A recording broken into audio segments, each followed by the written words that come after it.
What if I told you Luke Skywalker once fought himself? Not metaphorically, not through the Force, an actual clone. Because long before Disney canon, before The Mandalorian, before Ahsoka, and before Star Wars started exploring cloning again in live action, the old expanded universe introduced one of the strangest, most fascinating, and honestly darkest ideas in Star Wars history. A clone of Luke Skywalker, named Luke. And that's Luke with two U's. And somehow this bizarre concept became one of the most important pieces of Star Wars Legends lore ever created. Because Luke wasn't just some random evil twin story, he represented the growing fear of what cloning technology could become after the fall of the Empire. And now the Star Wars canon is once again heavily focused on cloning, Palpatine's experiments, Mount Tantiss, and the future of the Jedi Order. The possibility of Lucasfilm bringing back this version of Luke suddenly doesn't feel impossible anymore.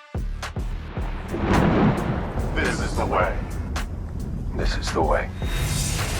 Welcome to Fatherly Fandom. I'm your host, Chris, and if you love Star Wars breakdowns, deep dives, expanded universe lore, and all things nerdy, you're absolutely in the right place. So hit that subscribe button, and don't forget to click that bell icon because YouTube loves turning off notifications. If you want to stay up to date with all the amazing content coming to this channel, make sure those notifications are turned on. And guys, by the end of this video, we need to talk about why a Clone Wars style animated series set after Return of the Jedi might actually be the perfect place to reintroduce Luke into canon. All right, let's talk about the origins. To understand Luke, we need to go back to one of the most important Star Wars books ever written, Heir to the Empire. Released in 1991 and written by the legendary science fiction author Timothy Zahn, Heir to the Empire basically saved Star Wars. At this time, the Star Wars movies were over. There were no Disney Plus shows, no prequels, no Clone Wars. The franchise was quiet. This was the Dark Age. And then Timothy Zahn came along and created what became known as the Thrawn Trilogy. Heir to the Empire, Dark Force Rising, The Last Command. These books introduced Grand Admiral Thrawn, Thrawn Yoroto, Mara Jade, Talon Karrde, and an entirely new era of storytelling right after Return of the Jedi. And honestly, a lot of what modern Star Wars is doing right now traces back to Zahn's work. Thrawn is canon again, Mount Tantiss is canon again, cloning experiments are canon again, which means the foundations for Luke are already sitting there waiting. So here's where things get weird. During The Empire Strikes Back, when Luke loses a hand fighting Darth Vader on Cloud City, that hand falls into the depths of Bespin. In Legends, the Emperor's forces eventually recover it, and inside that severed hand, Luke Skywalker's DNA. Years later, the insane Dark Jedi clone master Joruus C'baoth uses the genetic material to create a clone of Luke Skywalker. That clone becomes Luke. And yes, I'm probably going to say it that way for the rest of the video. Buckle up, Buttercup. The W was Timothy Zahn's way of distinguishing the clone from the real Luke. Now, visually, Luke looked almost identical to Luke Skywalker. Same face, same abilities, same force potential. But there was something deeply unsettling about him. Luke wasn't really a person. He was more like a weapon. A twisted reflection of Luke created for the sole purpose of serving Joruus C'baoth. And if you don't know who C'baoth is, imagine a Jedi Master completely consumed by madness. He believed he should control the future of the galaxy. He wanted Luke and Leia as his servants. He manipulated people through the Force, and he viewed cloning as a path towards power. Basically, imagine Emperor Palpatine mixed with an unstable Jedi fanatic.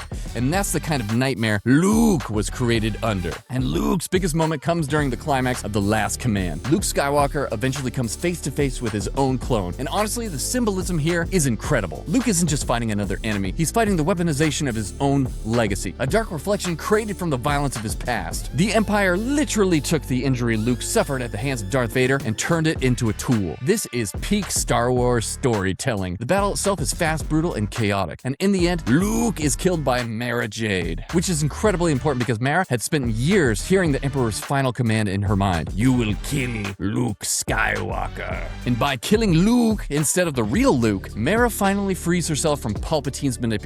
That moment became one of the defining scenes in Legends history. And honestly, it's one of the reasons why fans still talk about Luke decades later. Not because of the name, not because of the memes, but because the story surrounding him actually mattered. Now here's where things really get interesting, because this story had stayed buried in old Legends books. We probably wouldn't even be talking about it. But modern Star Wars keeps circling back to cloning. The Bad Batch focused heavily on cloning experiments. The Mandalorian explored Imperial cloning research connected to Grogu. The Bad Batch also confirmed Mount Tantiss, and we know Project Necromancer is directly tied to Palpatine's eventual resurrection. Cloning is no longer just an old expanded universe concept. It's one of the central pillars of modern Star Wars storytelling. And that suddenly makes Luke feel way more possible. Because think about it, Luke Skywalker is the single most important Jedi alive after Return of the Jedi. And if remnants of the Empire wanted to create Force-sensitive soldiers, experiment with Skywalker DNA, or try to recreate powerful Jedi through cloning technology, Luke would absolutely become a target. Probably the best target. Especially if Mount Tantiss is involved. Especially if Thrawn returns. Especially if the Empire is desperately trying to rebuild itself in secret. You can already see the setup. And this brings us back to the Clone Wars style animated show idea. Because honestly, this is exactly the kind of story animation could pull off perfectly. A post-Return of the Jedi animated series following Luke, Leia, Han, Chewie, Lando, and the New Republic could explore all the weird, dark experimental corners of the Star Wars galaxy. And you could adapt pieces of the Thrawn Trilogy. You could even introduce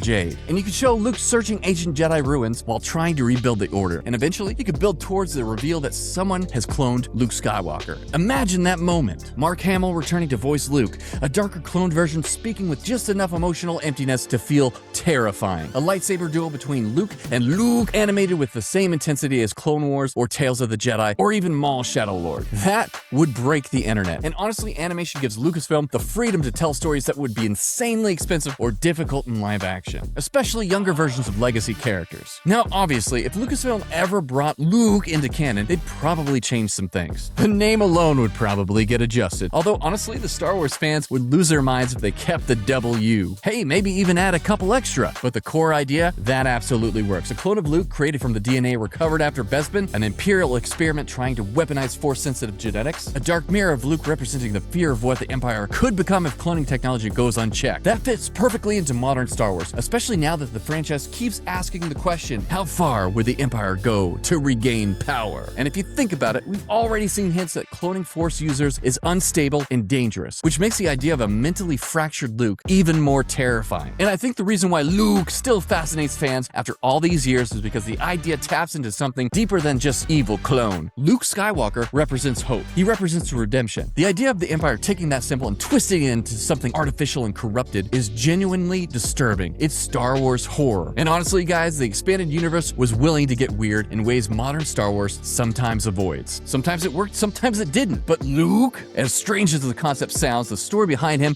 actually explored identity, legacy, manipulation, and fear in a really compelling way. And now with Star Wars diving deeper into cloning than ever before, it feels like Lucasfilm may finally be revisiting ideas they once thought were too wild for canon. And everybody who appreciates Legends is gonna get a kick out of this. So what do you guys think? Would you want to see Luke Skywalker brought into modern Star Wars canon? Would a Clone Wars style animated series set after Return of the Jedi be the perfect place to adapt parts of the Thrawn Trilogy? And if they do bring back Luke, should they keep the W? Because honestly, that alone might be the most legendary part of this entire story. So drop your thoughts down in the comments below because I genuinely want to hear what you think about this. And if you enjoyed this video, make sure that you like, subscribe, and share it with your other Star Wars fans out there. And guys, don't forget to click that bell icon so you never miss a new upload. So thanks for watching, and as always, stay nerdy, my friends. May the Force be with you, and I'll see you next time.